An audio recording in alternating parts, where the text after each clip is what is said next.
You're listening to Room Radio.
Nice. Thank you for joining me. Yeah, okay. So, can you tell us a little about the history of the band and how you both came together and formed this? Sure. In about, I guess, 2015, around that time, I was really wanting to start a new project combining experimental, improvisational sounds and music with electronic music. And after listening to John Coltrane, actually one night, I've told the story a few times, it really kind of hit me, and I really kind of got the type of music that he was playing and where he was coming from. And I was like, I want to incorporate this into a project using electronic music. So I joined forces with Karen Zanes, which was a guitar player, and Eric Jackson at the time was an electronic drummer. And we formed Violent Knox, and that's sort of how it all started. Yeah. Were you doing music before that? Yes, I've done music since I started playing drums when I was 9 years old, so for my entire life. Yeah, I've always been very driven as an artist and musician. Yeah. And Andrew, when did you join? A few years later, I think. A few years later, I had seen the band play and really enjoyed it. And I was playing in what I guess kind of an electro-punk band at the time, doing guitar and then like synthesizer and electronic rhythm stuff. And I believe, Des, I think that the person who was doing the electronic drums for you left sort of unexpectedly before a show. And so Des asked me to fill in for a gig. And so I did that. I sort of took over their drum machine and patterns and kind of, just played their parts for a show. And then, I liked it enough. I thought it was great. And so I ended up staying around and kind of developing things into my own style. And that was probably, 4 years ago, Des? 5 maybe? So it's changed a lot since then, but I sort of was a pinch hitter at one point, and now we're sort of the core of the band, the two of us. Were you in any band before that, or doing other music? Oh yeah, lots of different bands over the years, and then before I was playing music, I was and still am a painter, a visual artist. So that's yeah, cool. And how would you describe your musical style, and what influences it? It's changed a lot. In the very beginning, we were super experimental and noisy and droney, and that was really kind of the vibe for some time. And we were actually more people at that time as well. But due to the pandemic, things kind of changed, and certain people couldn't make it to rehearsals. We started recording, exchanging tracks remotely. And then Andrew and I started really intensely working together quite a bit, because we were able to meet after a certain number of months and rehearse. So I think over the last few years, we became more electronic. And as I think Andrew and I really worked kind of in a different way with the music, it became, I think, much more sophisticated and technical as far as what we're doing now and what's required of both of us. We definitely electronic, ambient kind of realm. And from my perspective, kind of coming at music from painting. Painting is a very sort of meditative process. And so, there's a lot of people and artists who I think of as musical influences. But what I do, and what we do in Violet Knox, I think as much as functional music as sort of genre music, and what I mean by that is that it kind of puts you in a particular state in your mind and body. And so it carries elements of particular genres, but, to me, the end goal is really that state of mind or mental state that the music helps you enter. Yeah, true.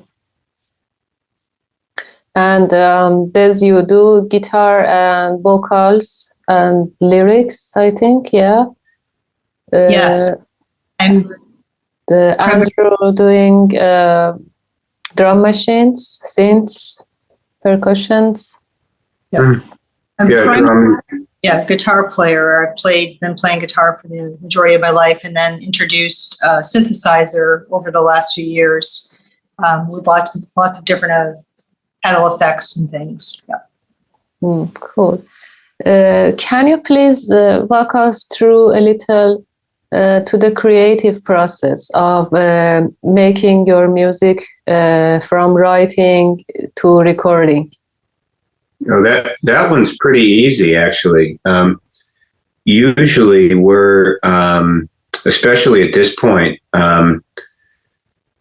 we rehearse things that we know and rehearse them regularly. And then frequently, near the end of a session, or we're not looking for anything in particular, we'll just start playing something and it'll go on for 30, 40 minutes. And that's how we know we have a new thing. And then we take that and strip it back and find the good parts, and eventually distill that down into something that becomes a track. But it always comes out of that sort of headspace moment of really just stumbling into something that's really effective. So we don't really approach things with an idea about composition. It's more falling into something that seems. So it is both more randomization and improvisation that generates some idea. Yeah, more improvisation and stillness. So a lot of times, we don't use a lot of things that would really be called random, but lots of things that are very minimal, and then the detail slowly kind of emerges out of that. Do you record those sessions when you come together and try to create some new ideas? Definitely. Yeah, we record. Yeah, we record everything, whether it's through our phone or on computer. But everything is documented, and it is really coming from kind of a blank, silent space. I don't think. Maybe on a rare occasion, one of us might come in with Andrew might have a drum beat or something, but it's really starting with that openness and trust and chemistry. We have very great writing chemistry together, and allowing the music to kind of just happen naturally. Nothing is forced. And if there's ever a part that's uncomfortable or weird, just toss it because the creative possibilities are many. If this part doesn't work, you're going to find something else that does. Perfect. It sounds very fun to me. Yeah. That's why we do it. Yeah. It's kind of I always kind of envision myself as this open tube, and all the music kind of just comes through me. It's not like I own it, and then it becomes this magical thing. So yeah, it's very beautiful. And your music is very magical, by the way. I was listening to your tracks in the past few weeks, and they are very amazing. They are so rich, and they are some poets that you can't understand in the first time you read, and after you read it just make more sense and can have different interpretation in different situations. It's a very rich music. I really congratulate you for what you are doing. And we are in a collaborative project. So Andrew and I write everything together, and then when we record, there are a few kind of family friend. We call them family because they're close friends that sort of contribute tracks to the recording process. And Noelle Dorsey that did some singing on the last two albums, is now performing. It will be vocalizing more on the next album that will be out in September, October of this year.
Perfect, cool.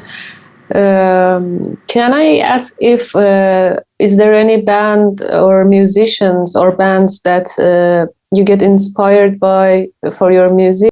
There's so many people, I guess, to name, but often I'm coming from a place of silence and kind of just let things happen naturally with the music. And I think Andrew's inspiration is more from painting and the visual arts, I guess. And it's from sound too, and meditative drone, repetitive rhythms, and things like that.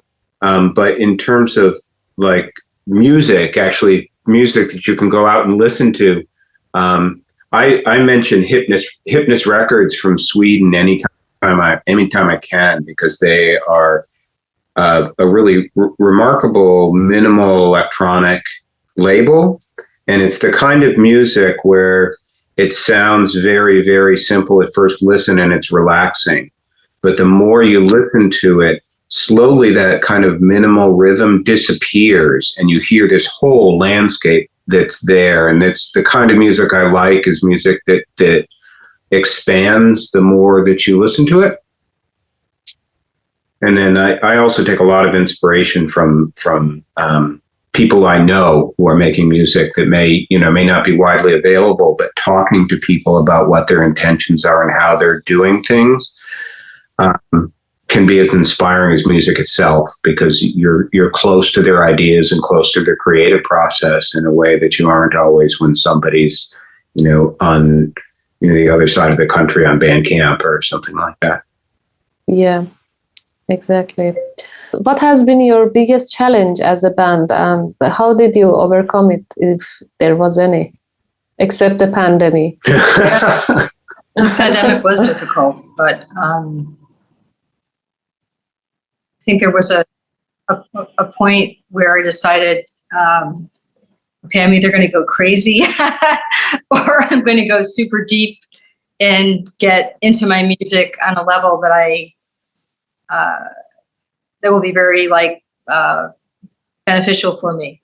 And that was a big challenge, but I think there's been a lot of rewards that have come out of that intense work.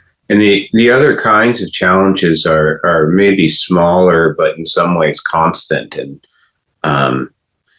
being an electronic band with lots of sounds that are being manipulated and generated, there's always a sort of struggle against your own equipment, because you always want a little bit more texture, a little bit more variation and place that you can go to twist some controls and really pull things out live that you wouldn't be able to if you had less things in front of you. But the reality of that in a performance situation is that you have to be setting up and breaking down and taking a certain amount of space and managing your sound checks, and so restricting the palette of sounds and the things making those sounds to a scale can be done in front of people. That's a sort of, it's fair to call it a struggle, yeah, because it needs to be constantly addressed, or else we would have a flatbed truck of equipment for every show we played.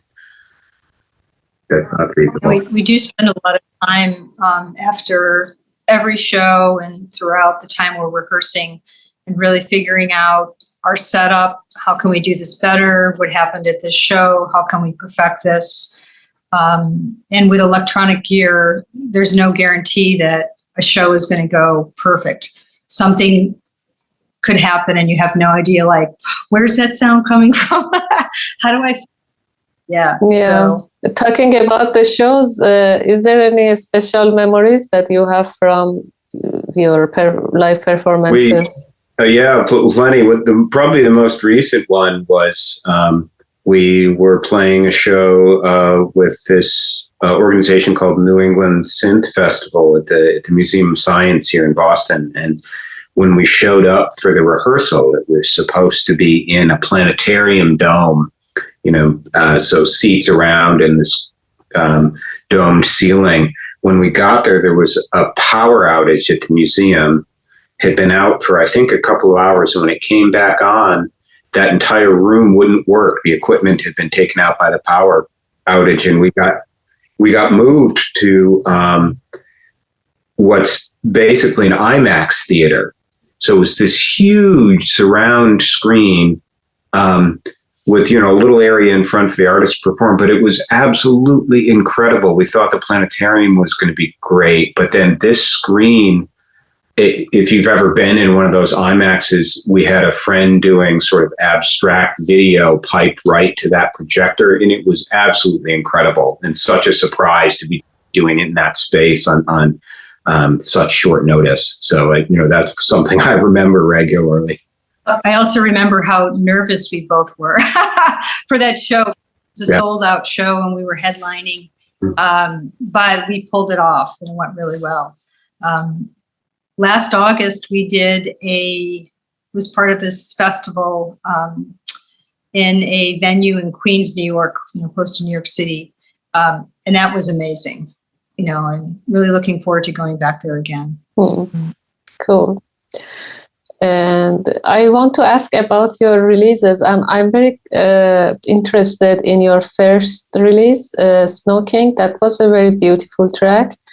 It was your first single, and also I want you to talk about the first album, Nebula. Yeah, that was also amazing. Can you talk about it a little, and if there was a story behind it or something special about it that you like to share with us?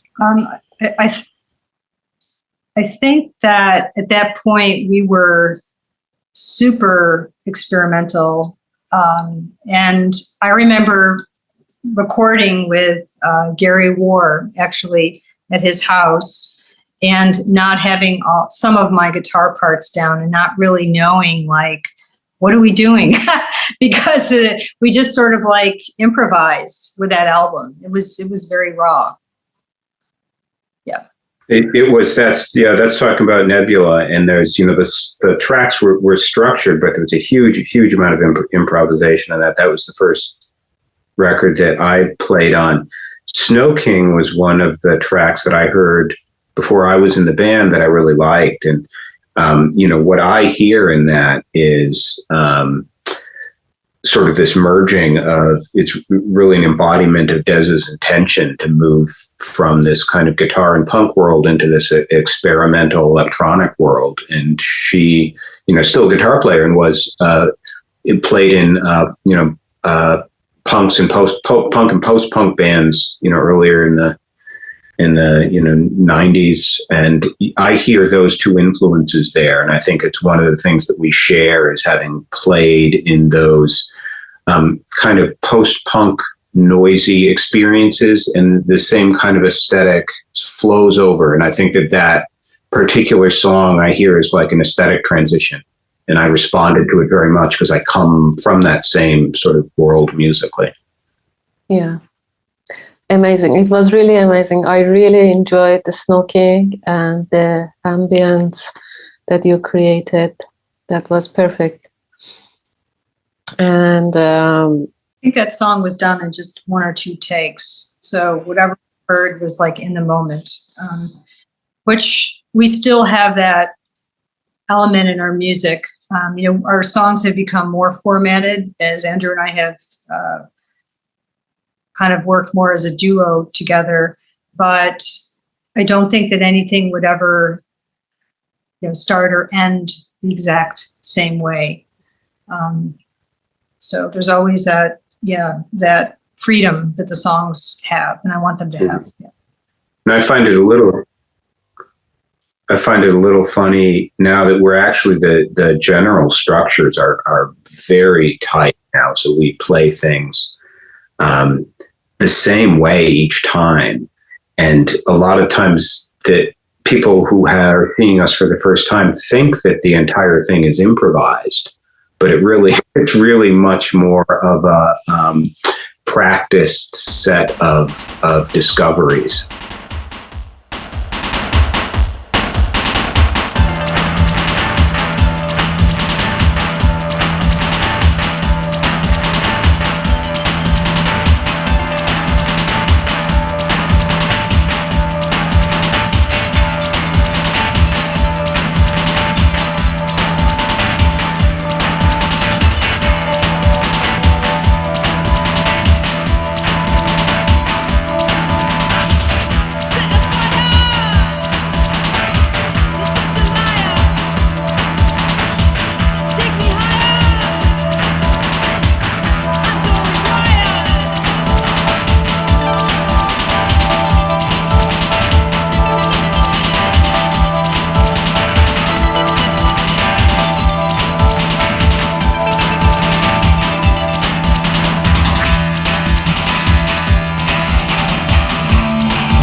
Can I ask about Boston? How your home, is it your hometown, Boston? Yes. Yeah, how Boston influenced your music and career? Was there anything about that? Does your city affected you in any way and your music? Certainly. Go ahead, Des. I don't know if we exactly fit in anywhere. We are in the electronic realm, but I think what we're doing is a bit different than other sort of standard electronic bands. Would you agree, Andrew? Because we've had this discussion before.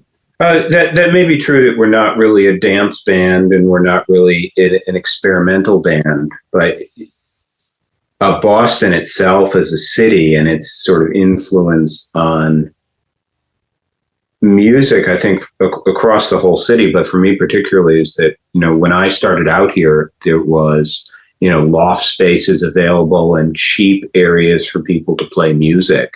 And so that's what I remember sort of cutting my teeth on playing music in Boston, was just having spaces I could go to and play for hours with nobody interfering with me, just being able to have the sort of piece of your own creativity.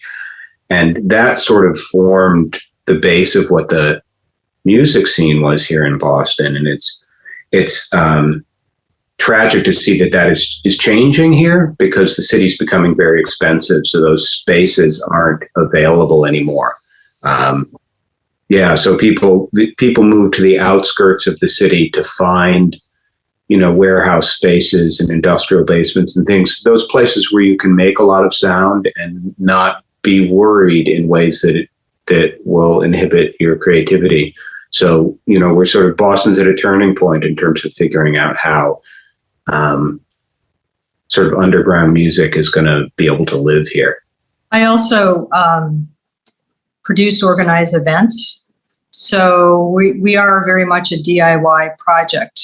We do everything ourselves, from releasing records in the past, although, we're on labels now, to producing, recording our own music, and what I've been doing more so before the pandemic, but it's still starting to happen now, is that I really try to find alternative spaces. We used to do a lot of basement house parties, art galleries, anything that's not a venue. On occasion we'll do a venue, but my preference is definitely to find a unique space. Like we'll be doing on April 29th, there's this beautiful church in the Boston community that we'll be renting and putting on like an experimental electronic show with visuals that will be projected. We always work with people that project visuals at our show. The visuals will be projected up into the ceiling of the church. So that's kind of an idea. So that, even if people are struggling through the pandemic, like don't wait for a venue owner to call you, just make your own scene happen, So it's slowly starting to open up, I think, but it's a very rich city. There's for music, and you have the New England Conservatory here, Berklee School of Music. You have a lot of really talented artists here. So I'm grateful for that and truly inspired by a lot of my friends too. And I would say, just in response to that, there's one of the things that's unique to Boston musically is that you have this mixing of people who are highly trained in Berklee, New England Conservatory, mixing with people who are sort of underground and self-trained musicians, and that mixing is pretty natural. And I think that that's something that's special and unique about Boston is that both that we have both those communities, but also that the people are open to each other's way of making music and to collaborating with each other. And there's pockets of things happening. So I think that sometimes, maybe somebody will say to me like, I can't find any shows. I'm like, just stay in touch with me. I'll tell you what's going on. Like, so there are things going on. It just depends on who you know and how established you are. There's like in every city in the world, there's like different undergrounds. So I think Andrew and I are, tapped into some very cool scenes. And again, just very, fortunate and happy that we have that around us.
And can you please give us a sneak peek into what you have in store for your fans in the future, maybe? We have a remix coming out on Amiga Project, which is a digital label in Germany. So we have that coming up. And then we're very proud to announce that we'll have a full album out sometime in the fall, probably September, October, on Somewhere Cold Records. We were just asked to join that label. So that's like a big step for us. Yeah. Yeah. And then we have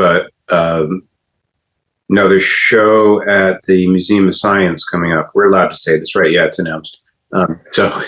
So we have a show that's a collaboration with Zoe Dance. So we're going to be doing the music, and there's going to be choreographed dancers and video that's mixed in with other projections on the dome. So it'll be people dancing live, cameras on those dancers, and that's going to be mixed and affected and projected onto the dome. And so we're doing the musical part of that whole performance. So we're rehearsing pretty hard for that now. Oh, cool. It sounds like a very nice project to me.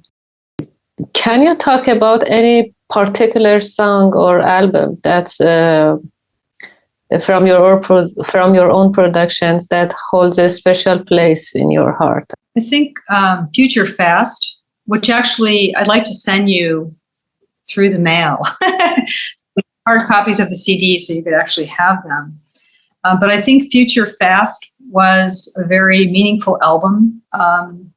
2019, I think we put that out. And I think that was really the beginning of a lot of sort of a deeper electronic journey for us.